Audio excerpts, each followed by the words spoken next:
예수 가장 귀한 그 이름 좋으신 하나님 꽃들도 찬양드리겠습니다.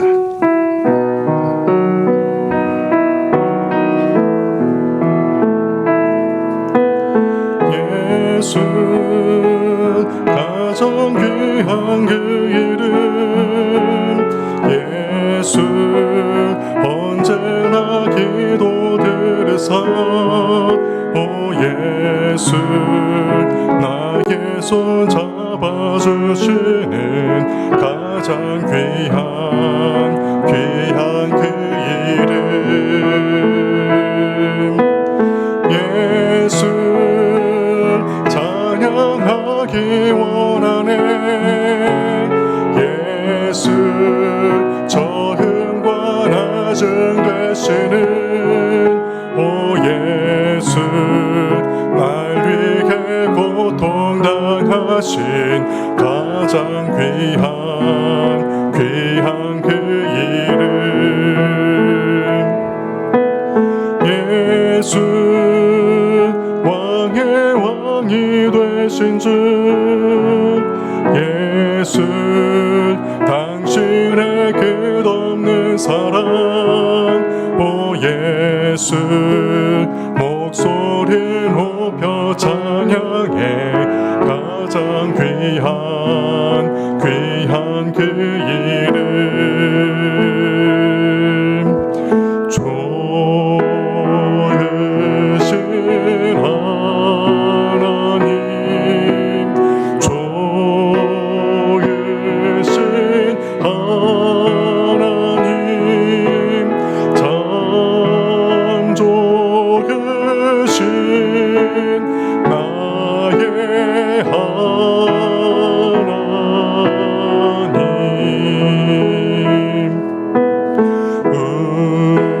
우리의 기도를 응답해 주시는 참 좋으신 나의 하나님 한없는 축복을 한없는 축복을 우리에게 주시는 참 좋으신 나의 하나님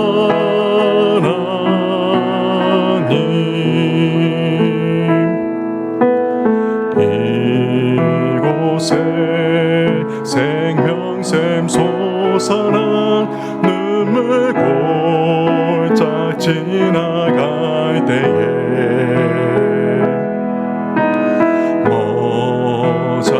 모자란 열매 맺히고 웃음소리 넘쳐나리라 꽃들도 구름도 바람도 넓은 바다도 찬양하라 찬양하라 예수를 하늘을 울리며 노래해 나의 영원한 은혜 주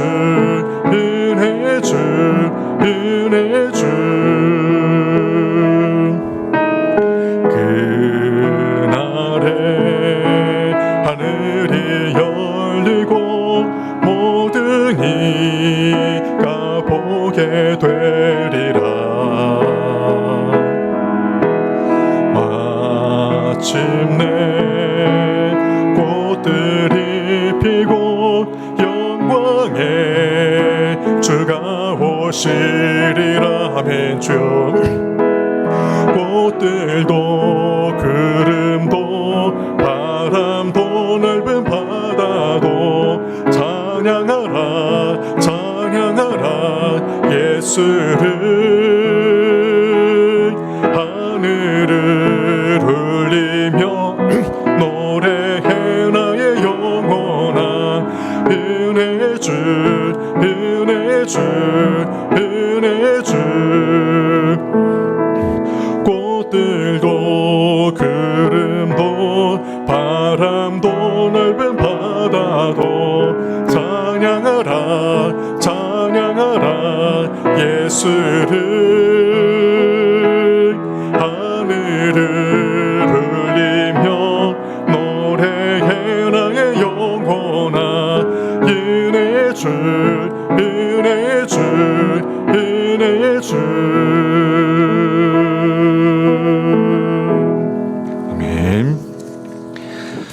함께 일어나셔서 찬송가 20장 1절 2절 부르심으로 대림절 첫째 주일 예배를 하나님께 드리겠습니다.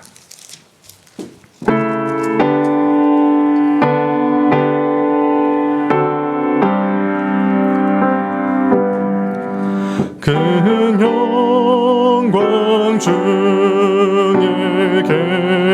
계신 주 나 찬송합니다.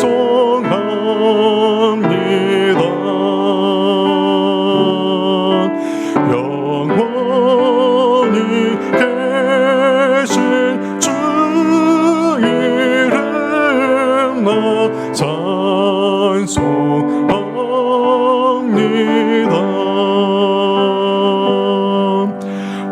한없이 계신 능력을 나 찬송합니다.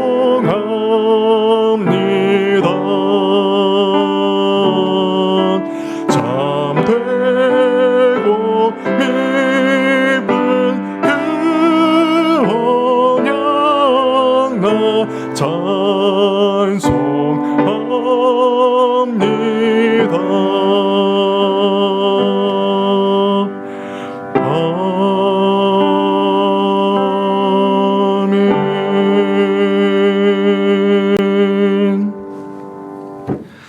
사도신경으로 우리의 신앙을 고백하시겠습니다.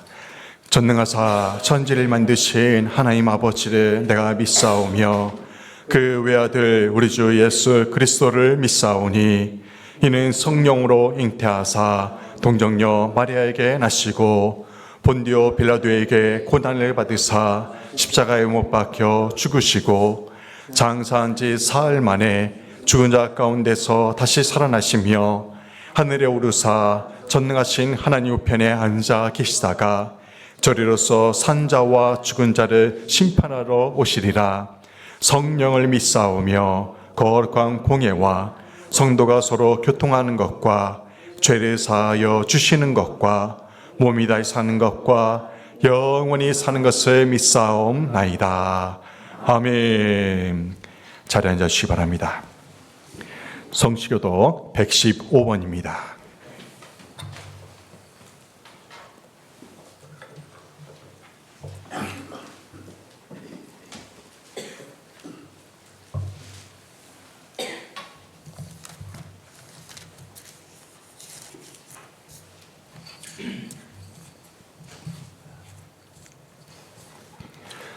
성문으로 나아가라 나아가라 백성이 올 길을 닦으라.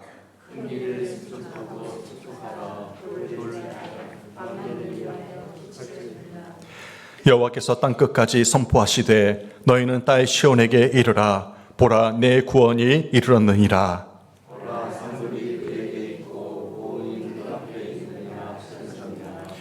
사람들이 너를 일컬어 거룩한 백성이라 여호와께서 구속하신 자라 하겠고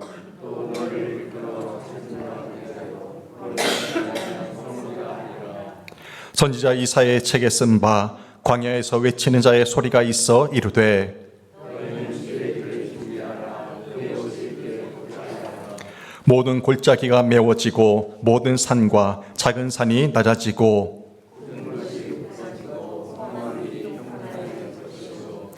모든 육체가 하나님의 구원하심을 보리라 함과 같으니라. 아멘. 찬송가 85장 찬양 드리겠습니다.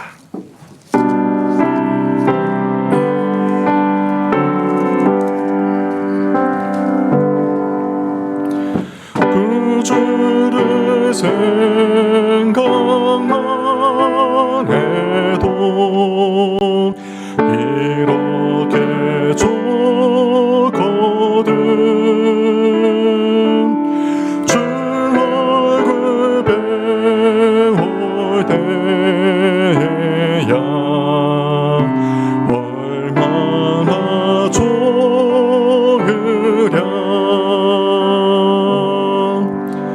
만민의 구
예수의 넓은 사랑에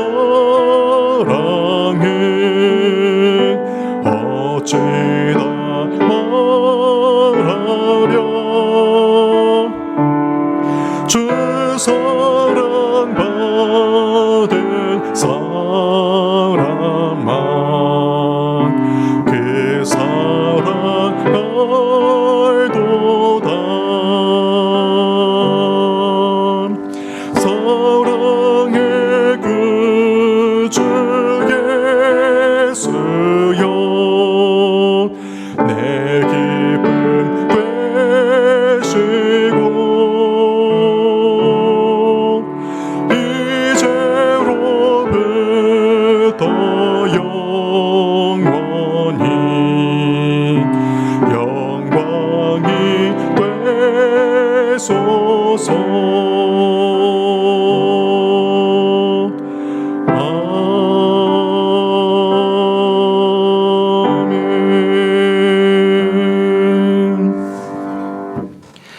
예배를 위해서 서은이 안수이사님께서 기도해 주시겠습니다.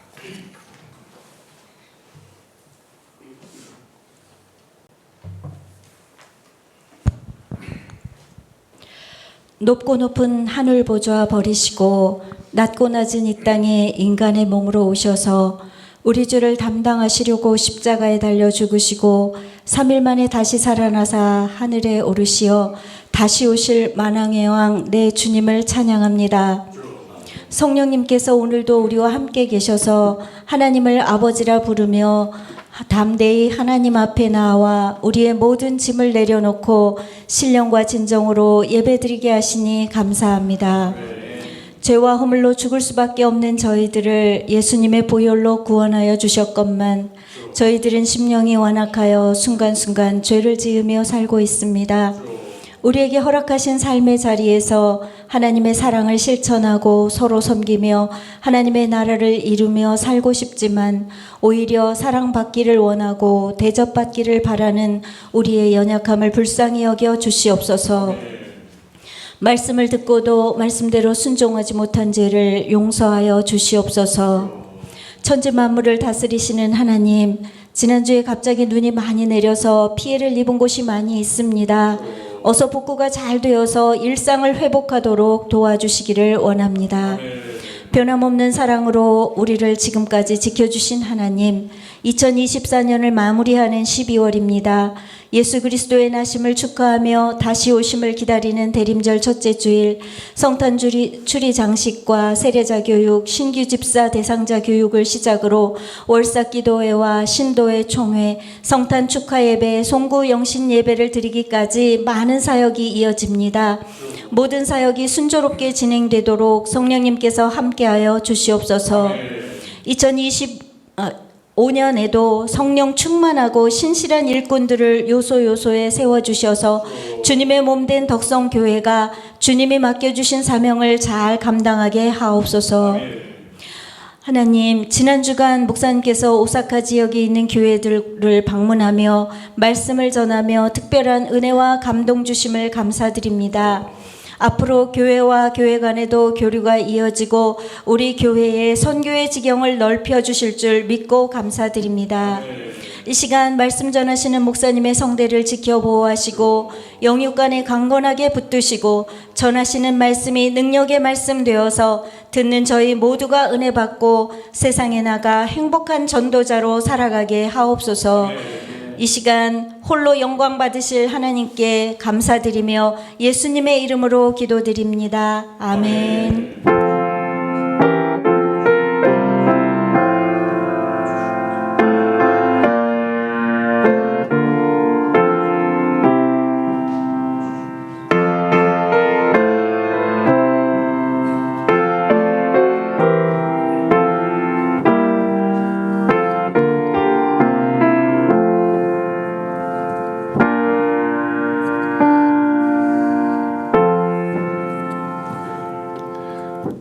오늘 우리에게 주신 하나님의 말씀은 사도행전 13장 1절로 3절 말씀입니다.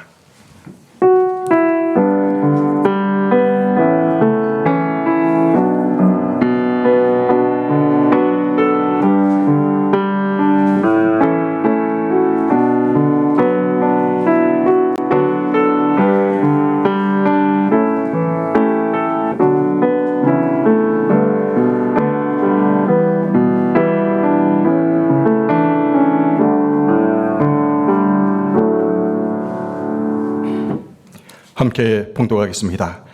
안디옥 교회에 선지자들과 교사들이 있으니 곧 바나바와 니게르라 하는 시므온과 구레네 사람 루기오와 분봉한 헤롯의 젖동생 마나엔과 및 사울이라. 주를 섬겨 금식할 때에 성령이 이르시되 내가 불러 시키는 일을 위하여 바나바와 사울을 따로 세우라 하시니 이에 금식하며 기도하고 두 사람에게 안수하여 보내니라. 아멘. 옆에 계신 분들과 평화의 인사를 나누겠습니다. 주님의 이름으로 평안을 빕니다. 12월도 잘 믿고 잘 삽시다. 오늘은 사도행전 13장 본문을 중심으로 보편적 교회를 만들어 갑시다 라는 제목으로 말씀을 나눌 때 많은 은혜 받으시길 바랍니다. 여러분들 지난 한 주간 평안히 보내셨습니까? 저는 여러분의 중보기도 덕분에 일본 여정을 은혜롭게 마치고 돌아왔습니다. 제가 26일 화요일 밤에 도착을 했는데요. 그 다음 날 수요일에 폭설이 내린 거예요. 하루만 늦춰졌어도 제가 공항에서 어떤 비행기는 그 다음날 13시간을 비행기에 갇혀 있었다고 합니다. 부정한 종을 위해서 무시로 기도해 주시고 염려해 주신 교우들에게 감사를 드립니다. 송구영신 예배를 드린 지가 엊그제 같은데 벌써 12월이 되었습니다. 한 달 후면 이제 2025년 새해를 맞이하게 되는데요. 남은 시간 알차게 보내시어 후회 없이 2024년을 보내시길 바랍니다. 오늘부터 4주간 예수님의 성탄과 다시 오실 예수님을 기다리는 대림절 절기가 시작이 됩니다. 대림절을 다른 말로 대강절이라고도 하고 강림절이라고도 합니다. 이 대림절 기간 동안에는 이 강단에 장식한 것처럼 대림환과 대림초를 강단에 장식을 합니다. 매년 소은영 안수사님이 절기를 위해서 수고해주고 계십니다. 이 대림환으로 상징하는 푸릇푸릇한 가지가 있어요. 이 가지가 상징하는 게 뭐냐면요, 어둠과 죽음에서 빛과 생명이 승리한다는 의미입니다. 그래서 이 푸릇푸릇한 나무는 승리를 상징해요. 그리고 대림절 초는 성탄절 4주 동안 이 보랏빛 초를 한 개씩 밝히게 되는데요. 이 보라색이 상징하는 것이 기다림과 애도를 상징합니다. 대림절 첫 번째 초는 소망의 초입니다. 소망의 초. 어둠을 뚫고 구원의 소망을 주기 위해 다시 오실 예수님을 기다리는 초입니다. 오늘 대림절 첫 번째 소망의 초가 밝혀졌습니다. 초 색깔이 다 다르죠? 짙은 색부터 이제 하얀색, 성탄까지 초가 밝혀지게 되는 것입니다. 어둠을 뚫고 예수님, 아기 예수님으로 오시는 예수님을 상징하는 그러한 의미가 담겨져 있습니다. 주님의 자녀된 우리는 하늘 영광 버리고 낮고 낮은 이곳에 구원주로 오신 예수 그리스도를 찬양하고 다시 오실 예수님을 기다리며 살아야 합니다. 오늘 예배에 참여하신 여러분은 요즘 무엇을 기다리며 살고 있습니까? 여러분들은 무엇을 기다리고 있습니까? 어떤 분은 월급날을 기다릴 거예요. 어떤 분은 택배 시킨 것 언제 오나 하고 기다리는 분도 계실 것입니다. 사랑하는 자녀와 손주들을 오랜만에 만나는 것을 기다리는 분도 계실 것입니다. 저는 하나님께 예배드리고 사랑하는 교우들을 만날 수 있는 주일을 항상 기다리며 살고 있습니다. 얼마 전 수능이 끝난 큰애가 저에게 이렇게 말하더라고요. 아빠, 수능도 끝나고 학교 가면 할 일이 없어요. 빨리 방학이 왔으면 좋겠어요. 방학을 기다리고 있어요. 그렇게 말하더라고요. 그래서 제가 큰애에게 이렇게 말했어요. 누구보다도 방학을 기다리는 사람이 아빠다. 지난 3년 동안 너를 출근시키느라 많이 힘들었다 이놈아. 그렇게 말을 했어요. 그러면서 한편으로 제가 이렇게 말했습니다. 이제 불과 일주일만 학교 나가면 방학을 하게 되는데 다시 오지 않을 학창 시절을 즐기면서 학교를 잘 마무리하길 바란다. 그렇게 얘기를 해줬습니다. 제 막내 아들이 얼마 전에 뜬금없이 저에게 이런 질문을 해요. 아빠, 작년에 성탄절 때 저녁에 교인들 집에 가서 찬양 불러주고 과자 받아온 그거 저녁송 올해도 해요? 그렇게 물어보더라고요. 그 아이의 마음속에 좋았나 봐요. 제가 머뭇거렸어요. 올해도 해야 되나? 그랬더니 그 아이가 그래요. 날씨는 춥지만 그래도 누군가를 위해서 축복을 빌어주고 그 집에서 찬양을 불러준 게 좋은 기억으로 남아요. 올해도 했으면 좋겠어요 하더라고요.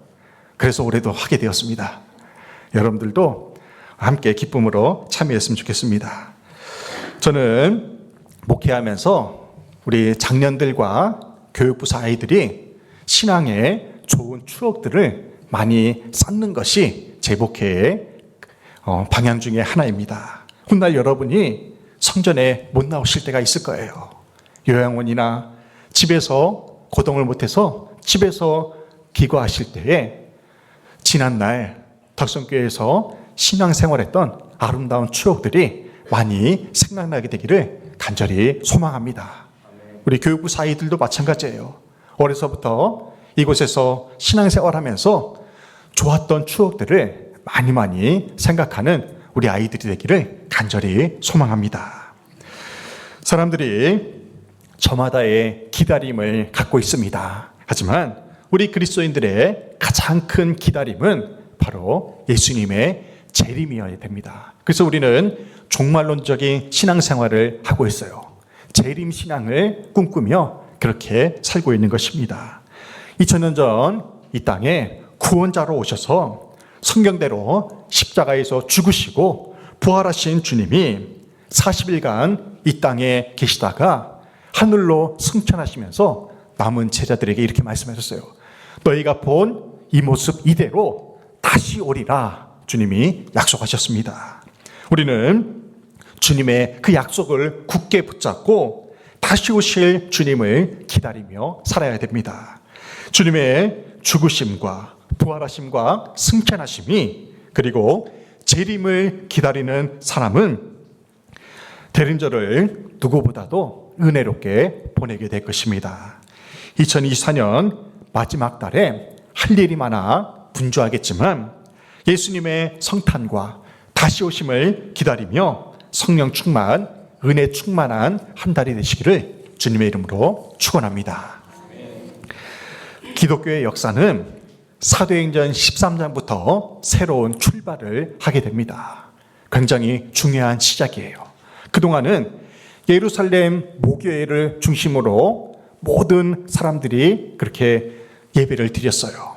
그런데요, 이제부터는 오늘 본문에 나오는 안디옥 교회를 중심으로 보편적 교회로 변화가 됩니다. 우리는 매주일마다 사도신경으로 우리의 신앙을 고백하고 있습니다. 그 사도신경의 내용 중에 성령을 믿사오며 거룩한 공예와 이 거룩한 공예가 바로 보편적 교회입니다. 이 보편적 교회라는 것이 영어로는 캐톨릭 처치라고 그래요. 카톨릭 처치라는 것입니다. 카톨릭. 근데 이제 카톨릭은 천주교에서 쓰는 용어이기 때문에 개신교에서 이제 이 카톨릭이라는 단어를 유니버셜이라는 단어로 바꿔서 사용을 해요. 우주적인 교회라는 뜻이에요. 유니버셜 처치. 이것이 바로 보편적 교회, 거룩한 공예라는 뜻입니다. 요한복음 3장 16절에서 주님이 우리에게 이렇게 말씀하십니다. 하나님이 세상을 이처럼 사랑하사 독생자를 주셨으니 이는 그를 믿는 자마다 멸망하지 않고 영생을 얻게 하려 하심이라. 아멘. 보편적 교회란 인종이나 종교나 출신에 상관없이 주님 안에서 모두가 동등한 교회를 이룰 수 있다는 그러한 의미입니다. 하나님께서 독생자 예수 그리스도를 이 땅에 보내신 이유가 무엇입니까? 예수 그리스도를 믿는 자는 누구라도 영생을 얻게 하려 하심입니다. 예수 그리스도를 그래서 믿는 자는 누구라도 구원을 받을 수가 있습니다. 그럼 우리 덕성교회는 하나님 아버지의 뜻에 따라서 보편적 교회를 이루어 가야 한다는 것입니다. 성경에서는 보편적 교회의 모델로 안디옥 교회를 소개하고 있습니다. 안디옥 교회는요, 교회 역사상 최초로 선교사를 파송한 교회입니다. 사도행전 13장 1절에서는 안디옥 교회의 5명의 지도자를 소개하고 있습니다. 13장 1절 말씀을 함께 봉독하겠습니다. 안디옥 교회에 선지자들과 교사들이 있으니 곧 바나바와 니게르라는 시므온과 구레네 사람 루기오와 분봉왕 헤롯의 젖동생 마나엔과 및 사울이라. 아멘. 안디옥 교회에 선지자들과 교사들이 있다고 했어요. 여기서 선지자들과 교사들이 바로 안디옥 교회의 지도자들입니다. 여기서는 5명의 지도자를 소개하고 있는데요. 첫 번째 지도자가 바로 바나바입니다. 바나바는 이 안디옥 교회의 담임 목사로서 정통파 유대인입니다. 뼛속까지 유대인이에요. 이 바나바가 우리가 잘 아는 마가의 다락방을 빌려준 그 여인의 오빠예요. 바나바가. 그러니까 바나바의 마가복음을 기록한 마가가 바로 바나바가 외삼촌이 되는 것입니다. 그리고 이어서 두 번째 인물이 니게르라는 시므온이 나옵니다. 이 니게르라는 시므온인데 니게르라는 표현을 했어요. 니게르라의 뜻이 뭐냐면요, 검다, 흑인이라는 뜻이에요. 흑인. 로마 제국에서 흑인은 대부분 노예였습니다. 노예. 그렇기 때문에 니게르라는 시므온은 바로 노예 출신의 리므온이라고, 그렇게 시므온이라고 그렇게 밝히고 있는 거예요. 노예 출신입니다. 그리고 세 번째 사람이 구레네 사람 루기오예요. 구레네 사람 루기오. 구레네는 오늘날 지명으로 리비아입니다. 리비아는 이스라엘 입장에서 보면 이제 이방인이죠. 평범한 이방인 출신의 루기오를 지도자로 그렇게 소개하고 있는 것입니다. 무명의 이방인입니다. 그리고 네 번째는 분봉한 헤롯 안티파스의 젖동생 마나엔입니다. 젖동생이라는 말은 무슨 의미냐면 나이 차이가 많이 났지만 함께 자란 동생을 의미합니다. 분봉한 헤롯 안티파스는요, 그 당시 이스라엘 입장에서 보면 불의한 지배계층에 속한 사람이었다는 것이죠. 그래서 분봉한 헤롯의 젖동생 마나엔이라 하면 불의한 지배계층 출신의 마나엔을 그렇게 설명하고 있는 것입니다. 마지막으로 5번째가 사울인데요. 사울은 우리가 잘 알듯이 사울이 바울 되기 전에 예수 믿는 사람들을 핍박하던 사람이었어요. 그 사울이 나중에 바울로 개종을 하게 됩니다. 여러분들 안디옥 교회의 지도자들을 생각해 보세요. 도저히 섞일 수 없는 사람들이 이 안디옥 교회의 지도자로 세워진 것입니다. 어떻게 정통파 유대인과 그리고 노예 출신의 사람, 이방인, 그리고 교회를 핍박하던 사람, 불의한 지배계층에 속한 사람, 그 사람들이 이 큰 교회의 지도자가 될 수 있겠습니까? 이 안디옥 교회가 예수 그리스도 안에서 보편적 교회를 이루었기 때문에 가능하다는 의미입니다. 철저한 계급 사회인 로마 사회에 대해서는요, 이것이 가히 혁명적인 일이었다는 것입니다. 이것이 가능할 수 있었던 것은 안디옥 교회의 주인이 하나님이심을 이들이 믿음으로 고백하고 있기 때문에 가능했던 것입니다. 안디옥 교회에서 최초로 선교사를 파송하는 과정이 참으로 은혜롭습니다. 사도행전 13장 2절에서 이렇게 말씀해요. 주를 섬겨 금식할 때에 성령이 이르시되 내가 불러 시키는 일을 위하여 바나바와 사울을 따로 세우라 하시니. 아멘. 여기서 주를 섬겨 금식했다고 했어요. 여기 섬긴다는 의미는 뭐냐면요, 봉사한다는 것이 아니라 주님을 예배한다는 뜻이에요. 주님을 예배하고 또한 금식할 때에, 이 금식의 의미는 뭐냐면요, 외부로부터 모든 음식물을 단절한다는 의미예요. 또 금식의 더 깊은 의미는 뭐냐면요, 외부의 힘을 완전히 끊는다는 의미예요. 오직 하나님만을 의지한다는 의미가 이 금식에 담겨져 있는 것입니다. 안디옥교회 지도자들과 성도들이 중요한 결정을 앞두고 가장 먼저 한 일이 무엇입니까? 하나님을 예배했다는 것입니다. 우리가 하는 많은 사역과 봉사들, 그것보다 가장 먼저 우선되어야 할 것은 바로 예배인 것입니다. 그리고 우리는 금식해야 돼요. 하나님만을 전적으로 의지하는 그러한 기도가 우리에게 필요하다는 것입니다. 안디옥교회는 중요한 결정을 앞두고 예배와 금식에 전념을 합니다. 하나님께만 집중을 하고 오직 하나님만을 의지하면서 인간적인 방법을 완전히 차단을 했어요. 인간적인 방법이 아닌 오직 성령의 나타나심과 능력으로 교회의 대소사를 결정하는 모범적인 그러한 믿음을 이 안디옥교회 성도들이 보이고 있는 것입니다. 오늘날 우리 교회도 마찬가지예요. 교회의 크고 작은 일을 결정하는 당회가 먼저 예배하고 금식을 통해서 하나님의 뜻을 구해야 됩니다. 그리고 재직회와 공동회의를 통해서 결정하는 일들도 예배와 금식을 통해서 하나님의 뜻이 온전히 나타나도록 해야 됩니다. 그래야 우리 덕성교회가 성령 안에서 건강한 교회로 부흥 성장할 수가 있는 것입니다.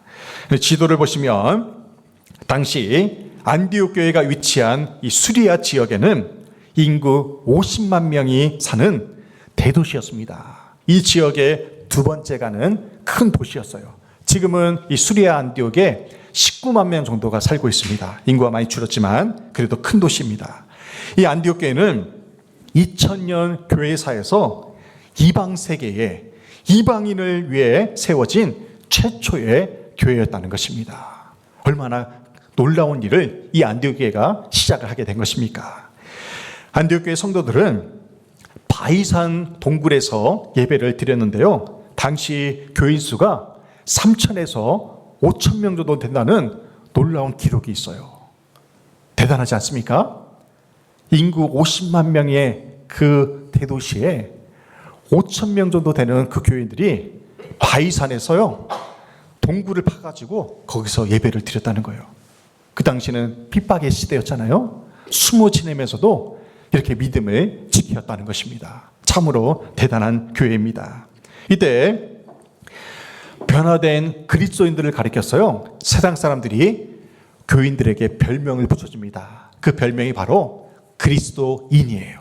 그리스도인. 이 말이 이 지방에서부터 수리아 안디옥 지역에서 믿지 않는 사람들이 붙여진 별명으로 쓰여지기 시작한 거예요. 처음에는 그리스도인이라는 말이 우리나라 예수쟁이라는 말처럼 그렇게 비아냥거리는 말이었대요.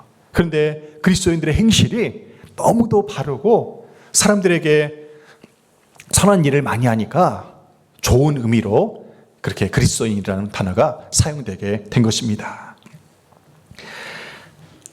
안디옥 교회에서 바나바와 바울을 선교사로 파송함으로써 안디옥 교회가 세계 선교의 전초 기지가 됩니다. 오히려 예루살렘 모교회가 힘들 때에도요, 이 안디옥 교회는 견실하게 든든히 세워져서 구제하고 선교하는 일에 더욱더 앞장서게 되는 것입니다.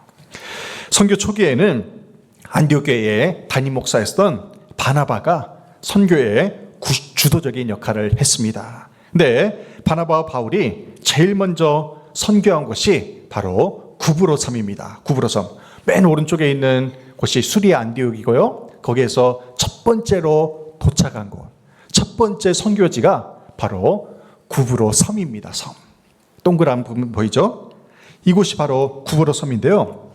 여기가 오늘날 지명으로 사이프러스라고도 하고 키프로스라고 그렇게 말을 합니다.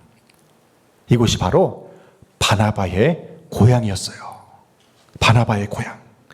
구브로 섬은요, 구리 산지였어요. 구리가 많이 납니다. 그리고 목화가 많이 재배되어 가지고 이 섬은 굉장히 부유한 섬이었던 것입니다.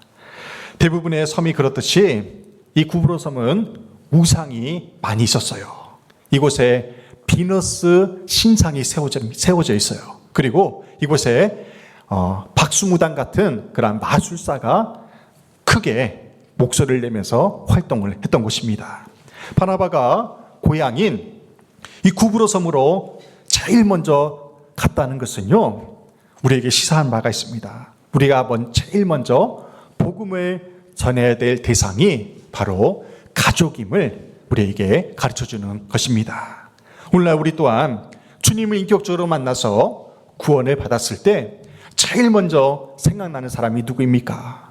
나는 예수 믿고 구원받아서 천국 가는데 아직까지 하나님을 알지 못하는 나의 부모님, 나의 배우자, 나의 자식들, 나의 친척들, 그들을 생각하면 얼마나 눈물이 납니까? 그래서 우리가 주님을 인격적으로 만났을 때 제일 먼저 가족을 구원하기 위해서 힘쓰는 것입니다. 수리아 안디옥 교회에서 5,000명 목회하던 그 바나바의 마음속에 항상 고향 사람들에 대한, 고향에 살고 있는 그 일가 친척들에 대한 구원의 열망이 있었음을 알 수가 있습니다. 이 바나바와 바울은 구브로 섬의 서쪽에 있는 바보라는 지역에 가가지고 서기오 바울 총독을 전도를 하고자 했습니다. 그 나라의 그 도시에, 그 섬에 제일 높은 사람인 서기오 바울 총독을 전도를 하면 그 섬이 완전히 복음화될 거라고 생각을 한 것이죠. 그래서 서기오 바울 총독을 찾아갔을 때 바에수라는 박수무당 마술사가 복음 전하는 것을 방해를 합니다. 왜 방해를 했겠어요? 귀신은요, 예수 믿는 사람들을 두려워합니다. 박수무당을 하며 마술로 밥벌이를 했던 그 사람에게서 그 예수 그리스도가 들어오면 어떻게 되겠습니까? 그는 거지가 돼요. 자기의 할 일이 없어집니다. 그래서 적극적으로 서기오 바울 총독이 구원받는 것을 이 바에수라는 박수무당이 막았던 것입니다. 이때 사도 바울이 바에수라는 박수무당을 향해서 이렇게 선포를 합니다. 사도행전 3장 10절입니다. 모든 거짓과 악행이 가득한 자요, 마귀의 자식이요, 모든 의의 원수요, 주의 바른 길을 굽게 하기를 그치지 아니하겠느냐. 할렐루야. 성경 어디를 봐도요, 사도 바울이 이렇게까지 화를 내면서 급하게 선포한 메시지는 없습니다. 바울이 이토록 화를 낸 대상은요, 바에수라는 박수무당이 아니었어요. 바에수를 비롯한 구브로 섬을 지배하고 있는 사단마귀의 세력이었던 것입니다. 사도 바울은요, 그 사단마귀의 세력을 향해서 나사렛 예수 그리스도의 이름으로 담대히 선포한 것입니다. 바울이 예수 그리스도의 이름으로 바에수 마술사를 저주하니까요, 그 바에수 마술사가 갑자기 맹인이 됩니다. 눈이 멀어요. 그 모습을 본 서기오 바울 총독이 그 기적을 보고 예수를 믿게 됩니다. 그렇게 해서 서기오 바울 총독이 예수를 믿게 되었고, 그 섬 전체가 복음화되는 놀라운 역사가 일어나게 된 것입니다. 선교의 첫 번째 선교지에서부터 하나님의 역사가 이렇게 나타나게 된 것입니다. 바울은 3차례에 걸쳐서 전도여행을 했습니다. 그런데요, 이제 더 이상 구브로 섬을 방문하지 않았어요. 첫 번째 선교지였지만 그곳을 방문하지 않았습니다. 그런데 바울이 마지막 사역을 앞두고 예루살렘에서 로마로 이송할 때 구브로 섬을 배를 타고 지나가게 됩니다. 사진을 보시면요, 맨 오른쪽 예루살렘에서 떠나서 가이사라로 시돈에서 이제 배를 타고 무라를 향해 가는 길에 구브로 섬을 지나가게 된 거예요. 여러분 생각해 보십시오. 지금 바울의 최종 목적지가 로마를 향해 가고 있어요. 배를 타고 로마로 가는 것은요, 지금 죽으러 가는 거예요. 그 로마 땅에 순교의 피를 흘리기 위해서 죽으러 가는 길입니다. 그 가는 도중에 구브로 섬을 지난 거예요. 처음으로 바나바와 함께 복음을 씨앗을 뿌렸던 그 구브로 섬을 지나갈 때 바울의 마음이 얼마나 감격스러웠겠습니까? 안디옥 교회처럼 더 보편적인 교회가 될 때 하나님께 쓰임받는 교회가 될 수 있습니다. 하나님께 쓰임받는 성도가 될 수 있어요. 우리 덕성교회가 보편적인 교회가 되어서 하나님께 선교적 교회로 쓰임받는 교회가 되기를 주님의 이름으로 축원합니다. 경기 남로의 6개 교회와 일본 오사카 교구 7개 교회와의 교류 상황을 이 시간 보고하면서 은혜를 함께 나누고자 합니다. 가깝고도 먼 나라 일본에 대해서 간략하게 소개를 먼저 하겠습니다. 일본의 수도는 도쿄입니다. 도쿄. 인구가 1억 2천만 정도 돼요. 우리나라 인구의 2배 정도 됩니다. 종교는 불교가 36%고 기독교가 1%입니다. 최근에 0.7%로 떨어졌대요. 일본에 교회가 1,700여 개의 교회가 있습니다. 1,700여 개의 교회. 우리 기장교회 작은 군소교단인데요. 우리 기장교회 교단의 교회 수가 1,600교회 정도 돼요. 그러니까 일본 전체에 1,700개 정도 있으니까요. 그 규모가 얼마나 작은지를 알 수가 있습니다. 이 일본에는 8만 개 이상의 우상이 있습니다. 우상을 이 나라가 섬기기 때문에 복음을 전하기가 굉장히 힘든 것입니다. 저는 이전까지 비행기로 2시간도 안 걸리는 이 일본을 한 번도 다녀온 적이 없습니다. 일부러 안 갔어요. 왜요? 일본이 싫었습니다. 일본이 굉장히 싫었어요. 한 번도 역사적으로 제대로 사죄를 하지 않는 그 일본이라는 나라가 굉장히 싫었습니다. 그래서 일본을 가까이 하지 않았어요. 근데 경기 남로에 해외 선교위원회가 있는데요. 거기에 제가 해외 선교위원으로 활동하면서 때마침 일본 오사카 교구와 교류를 한다는 그러한 이야기를 듣고 갑자기 제 마음이 뜨거워지기 시작했어요. 나는 일본을 싫어하는데 왜 내 마음이 이렇게 뜨거워지지? 하면서 하나님이 제게 주신 마음이요. 차차 이제 일본에 대한 긍휼의 마음으로 바뀌게 되더라고요. 불쌍히 여기는 마음으로 바뀌게 되면서 제 마음이 부드러워지게 된 것입니다. 그래서 이 기회에 일본에 대한 선교의 지경을 넓히고자 하는 그러한 마음이 제게 확신으로 다가와서 이렇게 교류를 하게 된 것입니다. 본래는 지난 주일에 6명의 한국 목사님들이 이제 한 교회씩 방문해서 그 교회에서 설교도 하고 그렇게 교제를 하기로 되어 있었는데요. 그렇게 되면 이제 통역하는 사람이 부족하니까 두 파트로 나누어서 3분씩 두 교회를 방문하게 되었습니다.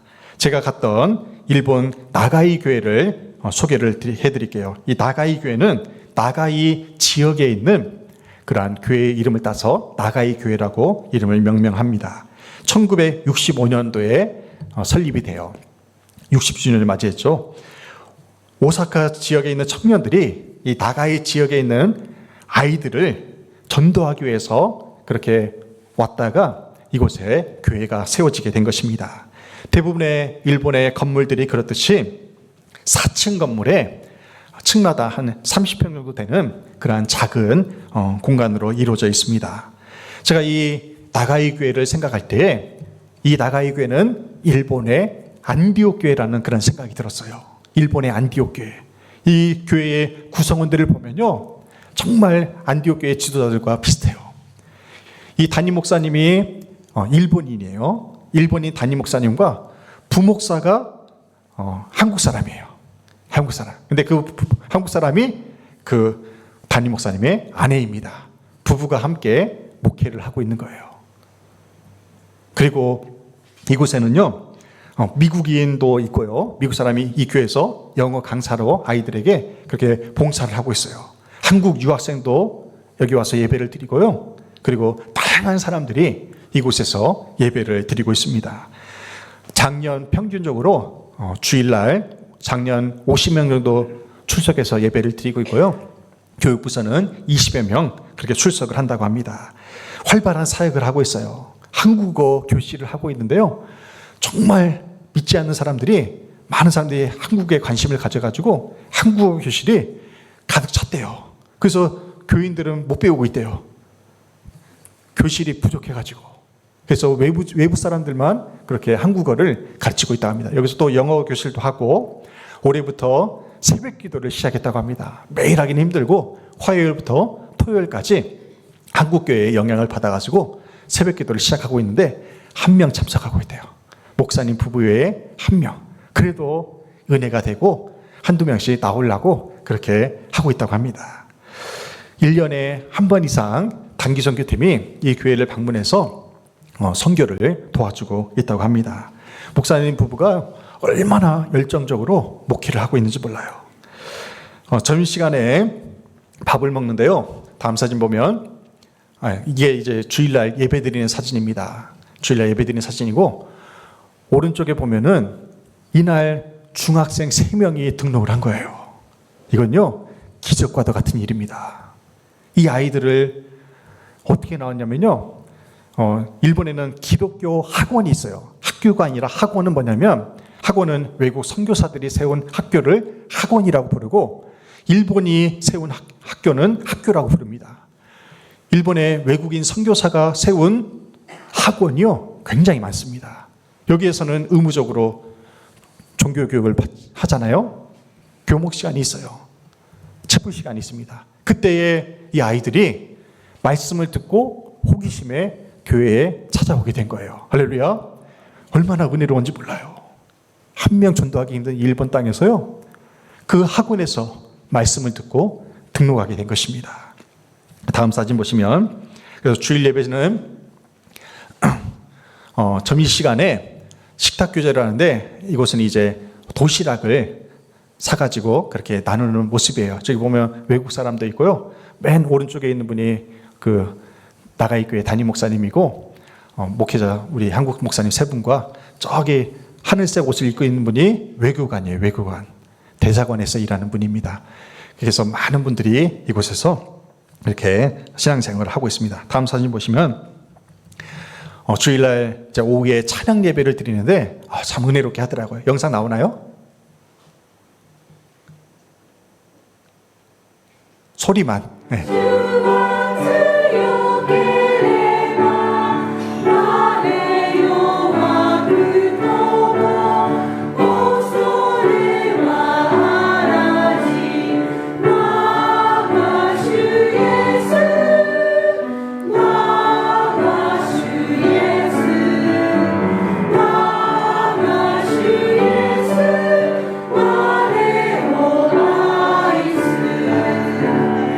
찬양이 아시겠죠? 예수 사랑하심을 이 찬양을 하는데 얼마나 은혜가 되었는지 모릅니다. 정말 뜨겁게 찬양을 하고 있어요. 그래서 외부 손님들이 방문을 하면 이제 간증 예배를 드려요. 오후 예배는. 그래서 갑자기 목사님이 저에게 간증을 하래요. 그래서 제가 간증을 했습니다. 크게 3가지 제목을 가지고 간증을 했어요. 제가 구원받은 이야기, 그리고 목회를 하게 된 계기, 그리고 부모님 구원받은 그러한 이야기를 나누었습니다. 특별히 부모님을 전도한 그 이야기에서 많은 사람들이 눈물을 흘렸어요. 왜 그런 거 하니까요, 일본 사람들은 철저히 개인신앙입니다. 가족에게도, 남편에게도, 아내에게도 내 신앙을 강요할 수가 없대요. 그러니 자녀들은 오죽하겠습니까? 그래서 혼자 신앙생활하는 교인들이 굉장히 많습니다.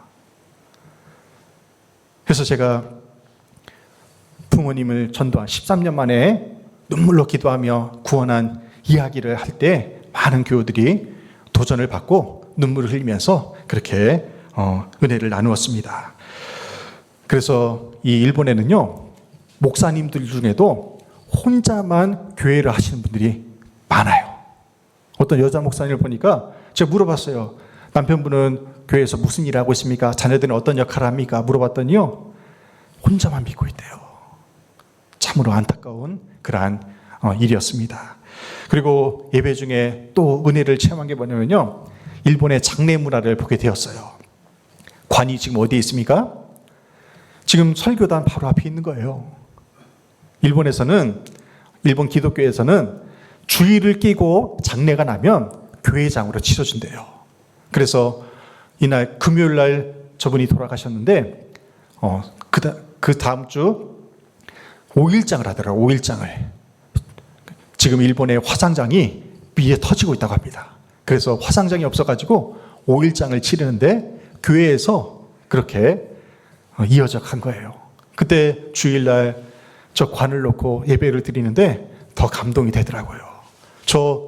저렇게 돌아가신 분은 얼마나 행복할까 그런 생각이 들더라고요. 그런데요, 지금 관에다가 숙여서 손을 대고 있는 분이 저분의 아들이에요. 70대인데요.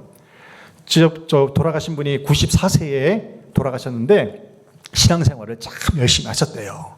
유엔에서 많은 선한 일을 많이 했대요. 그래서 사회적으로도 많이 존경받는 분인데 아들이 믿지를 않아요. 딸도 믿지를 않아요. 가족들 구원을 못 시킨 거예요. 그런데 이제 아들이 지금 오후에 예배 시간인 줄 모르고 슬리퍼 신고 온 거예요. 자기 아버지 사진 찍으려고 슬리퍼 신고 온 거예요. 그러면서 이제 교우들이 저희도 함께 저 아들의 구원을 위해서 함께 기도해 줬습니다. 믿지 않는 사람들도요, 기도해 준다면 좋아합니다. 복으로 생각하기 때문에. 그래서 저분이 기도를 받는데요, 눈물을 흘리더라고요. 하나님께서 94세에 믿음 생활 잘하고 선한 싸움을 싸운 저 할아버지에게 주신 위로라고 그렇게 생각을 했습니다. 이 기독교인들의 일본 기독교인들의 잘못된 신앙관 중에 하나가 뭐냐면요, 저분이 이제 예수 믿다가 돌아가시잖아요. 근데 일본 사람들은 태어나자마자 불교 신앙이 강하기 때문에 절에다가 이제 자기 위패를 모실 곳을 미리 사둔대요. 그러면 이제 저 94세 할아버지가 돌아가셨어요. 근데 아들이 믿지 않잖아요. 뭐 어떻게 하냐면요, 아버지의 유해를 2개로 나눠가지고 하나는 절에다가 모시고 하나는 교회에다가 모신다는 거예요. 이런 문화가 왜 일어나겠습니까? 하나의 신앙이 아니기 때문에 그래요. 그래서 이런 일들이 비일비재하게 일어나고 있는 것입니다. 나가이 교회에서 찬양이 뜨겁고 열정적으로 신앙생활하는 그들의 모습을 보면서 참 많이 감동을 받았습니다. 기회가 된다면 우리 교회도 나가이 교회로 단기 선교를 가서 선교에 복음 전하는 일에 함께 동참했으면 좋겠습니다. 이제 이어서 월요일 날 오사카 교구 7개 교회와 교류 회의를 했습니다. 앞에 앉아 있는 분들이 한국 교회 목사님들이고 뒤에 서 계신 분들이 일본 교회 목회자들이에요. 이 오사카 교구는 138개의 교회로 이루어져 있습니다. 138개 하니까 굉장히 많아 보이죠? 3개의 도를 합친 교구입니다. 우리나라 경기도, 충청도, 강원도를 합친 교회 수가 138개 교회라는 거예요. 대부분의 교회가 10명에서 50명 미만의 교회가 대부분입니다. 일본 교회에서는 50명 모이면 중형교회예요. 100명이 모이면 대형교회입니다. 우리 교회가 일본에 그대로 이주하면 우리는 대형교회에 속하는 교회입니다. 7개 교회 중에 특징적인 2개 교회를 소개하겠는데요. 코리가오카 교회입니다. 코리가오카 교회는 1941년도에 설립을 했는데 노아의 방주 모형으로 최근에 아름답게 그렇게 건축을 했습니다. 전도의 일환으로 보육원을 세웠는데 우리나라로 치면 우리 교회처럼 어린이집을 운영하고 있는 것입니다. 세례교인이 90명 정도 되는데요. 주일날 평균 30-40명 정도가 예배를 드리는 교회입니다. 여기도 부부가 목회자예요. 부부가 목회자. 그래서 이 아내 목사님은 기독교 학교에서 교목으로 그렇게 일을 하면서 아이들에게 복음을 전하고 있다고 합니다. 비 오는 중에도 이 교회에서 예배 끝나고 바로 바자회를 했는데요. 믿지 않는 사람들이 줄을 서서 기다리고 있었대요. 그 비가 오는 중에도 바자회를. 그만큼 지역 사이에 선한 일을 많이 하고 있는 교회입니다. 두 번째 교회는 이제 오사카 히가시 주쇼 교회인데요. 1927년도에 설립이 됐는데 이 교회도 목사님이 원래 한국 국적의 목사님이었는데 일본에서 오랫동안 사시면서 일본인으로 귀화를 했다고 합니다. 전도를 더욱더 효율적으로 하기 위해서 귀화를 하셨대요. 이분이 한신대 기독교 학부를 공부했어요. 한신대 기독교 학교에서. 2021년도에 은혜로운 이야기가 있었대요. 2021년도에 저기 앞에 서 있는 사람이 조직폭력배예요. 조직폭력배. 스스로 조직폭력배를 하다가 스스로 교회를 찾아왔대요. 그리고 세례를 받는 장면이에요. 이분이 중학생 때부터 조직폭력배에 들어가가지고 온갖 나쁜 일을 많이 했대요. 그러다가 이제 세례를 받고 신앙훈련을 잘 받아서 신학원에 가려고 지금 준비 중에 있다고 합니다. 이 교회를 위해서도 여러분들 기도해 주시기 바랍니다. 제가 독성교회를 이제 교회에서 그리고 노회에서 소개하는 중에 일본 교회와 교류하게 된 그 계기에 대해서 설명을 솔직하게 말씀을 나누었습니다. 일본에 대한 반의의 감정과 그런 마음이 대부분의 한국 사람들에게 있다는 그런 얘기를 했어요. 그런데 대부분의 일본의 기독교인들은요, 한국에 대한 바른 역사인식을 갖고 있더라고요. 얼마나 고마웠는지 몰라요. 그리고 한국에 대한 항상 미안한 마음을 갖고 있다고 그렇게 목사님들이 표현해 주었습니다. 시간이 없네요. 사진을 보시면 일본 오사카에 가면 반드시 관광하게 되는 곳이 오사카 성이에요. 저도 이제 일부러 가자고 했어요. 저게 보고 싶은 것이 있었기 때문에 그래요. 오사카 성은 예전에는 원래 일본의 수도가 도쿄가 아니라 이 오사카였다고 합니다. 여기에서 도요토미 히데요시 아시죠? 도요토미 히데요시가 저 오사카 성에서 지냈기 때문에 저것이 오사카였는데 그 다음에 이제 도쿠가와 이에야스가 정권을 잡으면서 도쿄로 수도를 옮긴 것입니다. 그리고 그 옆에 있는 곳이 뭐냐면 제가 저곳을 보고 싶었어요. 저곳이 바로 신사참배하는 곳입니다. 신사참배하는 곳. 저기서 두 분이 이제 돈을 넣고 절을 하는 모습을 봤어요. 이렇게 곳곳마다 저런 신사가 세워져 있는 것입니다. 다음 사진 보시면 저기 왼쪽에 있는 상점에서 돈을 주고 종이를 하나 뽑습니다. 그 종이가 바로 행운의 종이에요. 거기에 이제 길흉의 내용이 담겨져 있는 거예요. 그래서 좋은 이야기 나오면 오른쪽에 있는 곳에다가 붙여가지고 거기다 절을 하면서 기도를 합니다. 나쁜 이야기 나오면 좋은 이야기 나올 때까지 돈 주고 사는 거예요. 그렇게 해서 저 사람들은 저렇게 복을 빕니다. 복을 빌어요. 이렇게 우상이 가득한 나라가 바로 이 일본인 것입니다. 우리는 이 일본 땅을 긍휼히 여기는 마음으로 바라봐야 돼요. 저처럼 미워하는 마음, 싫어하는 마음이 아니라 긍휼히 여기는 마음으로 바라볼 때 저 일본 땅에 하나님께서 은혜를 더욱더 부어주실 줄로 믿습니다. 그래도 일본에 희망이 있는 것은요, 1700여 개 교회가 있기 때문에 그렇습니다. 그리고 수많은 기독교 학교가 있어가지고요, 그곳에서 말씀을 듣는, 말씀을 배우는 학생들이 있기에 희망이 있는 것입니다. 오늘 덕성교회 성도들이 믿는 하나님과 일본교회 성도들이 믿는 하나님은 모두가 똑같은 유일신 하나님이십니다. 우리가 안디옥 교회처럼 보편적 교회를 이루어서 일본 교회를 비롯한 세계 교회를 품고 기도하기를 간절히 소망합니다. 대림절 첫 번째 주일을 보내면서 세상을 이처럼 사랑하사 독생자 예수 그리스도를 보내신 하나님의 마음을 헤아리면서 내가 미워하는 사람까지도 주님의 긍휼하신 은혜로 품어주는 시간들이 되시기를 주님의 이름으로 축원합니다. 아멘. 교회 소식을 전해드리겠습니다. 주보를 펴주시기 바랍니다.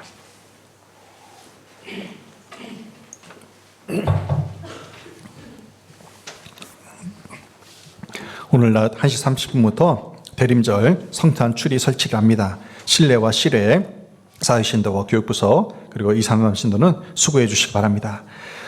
성탄절 세례자 교육과 신규일사 대상자 교육이 오늘부터 4주간 진행이 됩니다. 위에서 기도해 주시고요. 내일은 12월 월삭 새벽 기도회로 드립니다. 기도자와 특정하는 구역장님들은 준비해 주시기 바랍니다. 여러분들 12월 한 달 이제 올해 마지막이잖아요. 성전에 나와서 함께 뜨겁게 기도함으로 올해를 잘 마무리하시기 바랍니다.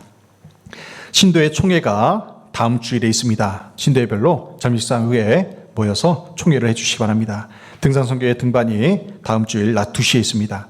안성에 금광호수 하늘전망대라는 곳이 개방이 되었다고 합니다. 새롭게 함께 하실 분들은 1시간 코스니까요. 가벼운 거리니까 함께 해주시기 바랍니다. 내년도 요람 제작을 위해서 전화번호나 주소, 사업장의 변동사항이 있으신 분은 부목사님에게 보고해 주시기 바랍니다. 12월 행사 일정을 참고해 주시고요. 성탄 축하 예배가 12월 25일 수요일 날인데요. 축하 행사를 위해서 어린이부와 청소년부, 청년부, 그리고 233 신도, 3녀 신도, 바닥교회, 팸플릿 팀 이렇게 축하 행사를 준비해 주시기 바랍니다. 제가 이번 주에 휴가를 가게 됩니다. 여름에 쉬질 못해가지고요. 이번에 가게 되었습니다. 쉴 때 쉬어야겠더라고요. 그래서 여러분들 위해서 기도해 주시기 바랍니다. 경기남로의 여신도회 연합회에서 미역을 판매합니다. 구입하실 분들은 예배 후에 구입해 주시기 바랍니다. 오늘 점심식사는 정윤 이사님, 이미경 원사님 가정에서 공급해 주십니다. 감사를 드립니다. 다 함께 꽃들도 찬양하겠습니다.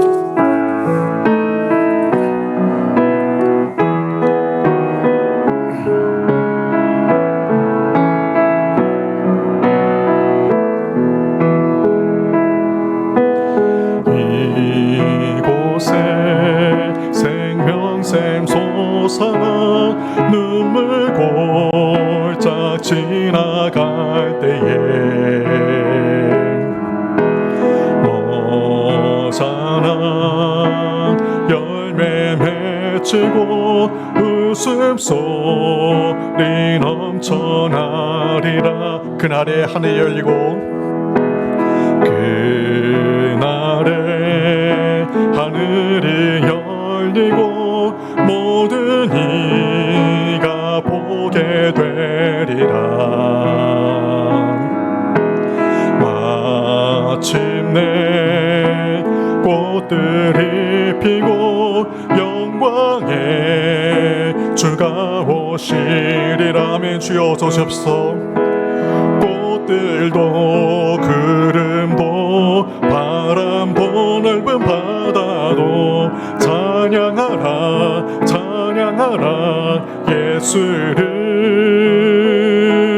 하늘을 울리며 노래해 나의 영혼아. 은혜의 주 은혜의 주 은혜의 주. 이 시간에 기도하실 때에 하나님께서 우리 덕성교회를 보편적 교회로 세워주실 줄 믿습니다. 우리는 보편적 교회를 이루어 가야 됩니다. 인종이나 빈부격차나 또한 우리의 모든 상황에 상관없이 우리는 모두가 다 하나가 되어서 하나님의 영광을 선포해야 합니다. 그 은혜로 나아가는 우리 안디옥과 같은 교회가 우리 덕성교회가 되게 해주시고, 또한 일본의 수많은 교회들을 위해서 기도하실 때에 온전한 믿음을 가지고 모든 식구들이 다 예수를 잘 믿어서 구원받는 가정으로 모두가 다 쓰임받게 해주시고, 일본의 99%의 하나님을 알지 못하는 우상을 섬기는 그 나라가 이제 하나님의 은혜로 복음화되어서 그 나라가 구원에 이를 수 있도록 이 신앙께 통성으로 기도하겠습니다. 하나님 아버지, 주님의 크신 사랑에 감사드립니다. 오늘 말씀을 통하여 우리 덕성교회가 안디옥교회처럼 보편적 교회를 지향하며 나아가임을 깨닫게 됩니다. 아버지, 우리는 하나님 안에서, 예수 그리스도 안에서 모두가 다 동등합니다. 모두가 다 하나입니다. 거룩한 공의를 이루게 해주시고 하나님 아버지의 영광을 선포하는 아버지 교회가 될 수 있도록 인도하여 주셔서 안디옥교회처럼 그렇게 선교하는 교회가 되게 해주시고, 아버지여 주님의 영광을 나타내며 아버지여 주님의 영광을 선포하는 교회가 될 수 있도록 붙잡아 주시고 인도하시고 함께하여 주셔서 하나님 아버지여 일본의 교회들을 위해서 기도합니다. 1700여 개의 교회가 있습니다. 그 교회들이 오늘도 함께 예배를 드립니다. 아버지여, 주 믿는 사람들이 일어나 온전한 신앙관으로 아버지 가족들을 다 구원할 수 있도록 인도하여 주시고, 하나님 아버지 은혜로 일본 교회와 우리 한국 교회가 더 활발한 교회를 통하여서 그 나라가 구원받는 일에 어려움이 없도록 이끄시고 인도하시고 함께하여 주셔서 하나님 아버지와 대림절을 시작합니다. 대림절을 보내면서 예수 그리스도의 성탄과 또한 다시 오실 예수님을 기다려오니 우리의 마음속에 재림신앙 있게 해 주시고 아버지 정말 나눠주기는 신앙으로 하나님 앞에 나아갈 수 있도록 이끄시고 인도하시고 함께하여 주옵소서. 한 주간도 살아갈 때에 아버지 하나님의 은혜로 살게 하여 주시고 이번 한 주간도 주님의 은혜와 영광이 충만하게 드러날 수 있도록 역사하여 주시옵소서.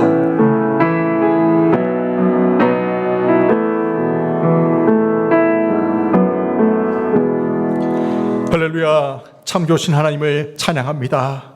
주님께서 죄와 허물로 죽을 수밖에 없는 이 세상을 이처럼 사랑하사 독생자 예수 그리스도를 보내주셔서 만민을 구원하신 그 은혜와 사랑을 무엇으로 표현할 수가 있겠습니까? 하나님의 은혜와 사랑에 감격하여 그 사랑에 감사하여 이번 한 주간도 승리하는 삶을 살게 도와 주시옵소서. 대림절을 시작합니다. 예수 그리스도의 성탄과 다시 오실 주님을 기다리는 그 마음으로 하루하루 살게 하여 주시고 우리가 보편적인 교회를 이루듯이 우리가 보편적인 사람이 되어서 모든 사람을 포용하고 모든 사람을 품을 수 있는 넉넉한 마음을 허락하여 주셔서 주님께서는 긍휼히 여기는 자가 긍휼히 여김을 받는다고 말씀하셨습니다. 아버지여, 내가 싫어하는 사람, 미워하는 사람을 불쌍히 여기는 마음을 가짐으로 하나님이 위로해 주시는 그 은혜를 체험케 도와주시고 저 멀리 일본에서 예배드리고 있는 일본 교회에도 함께하여 주시사 일본의 1700여 개 교회가 일어나 하나님께 신령과 진정으로 예배함으로 더욱더 많은 교회가 부흥성장할 수 있도록 인도해주시고 하나님의 은혜가 충만하게 임할 수 있도록 역사하여 주셔서 이 시간 하나님의 은혜 사랑에 감사하여 예물을 드립니다. 11조와 감사와 선교와 구제와 주정헌금을 성별하여 드리오니 이 예물이 하나님 나라의 확장을 위하여 그것도 귀하게 사용되게 하여 주시옵소서. 지금은 우리 주 예수 그리스도의 은혜와 하나님 아버지의 무한하신 사랑과 성령의 감동 감화 역사하심이 보편적 교회를 꿈꾸는 우리 덕성교회가 되어서 많은 사람을 포용하고 긍휼히 여김으로 말미암아 하나님의 위로를 받는 모두가 되기를 소망하며 주님께 영광 돌리기로 다짐하는 여기 모인 모든 하나님의 자녀들과 그 가정 위에 이제로부터 영원토록 함께 하시기를 간절히 축원하옵나이다. 아멘.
먼저 이걸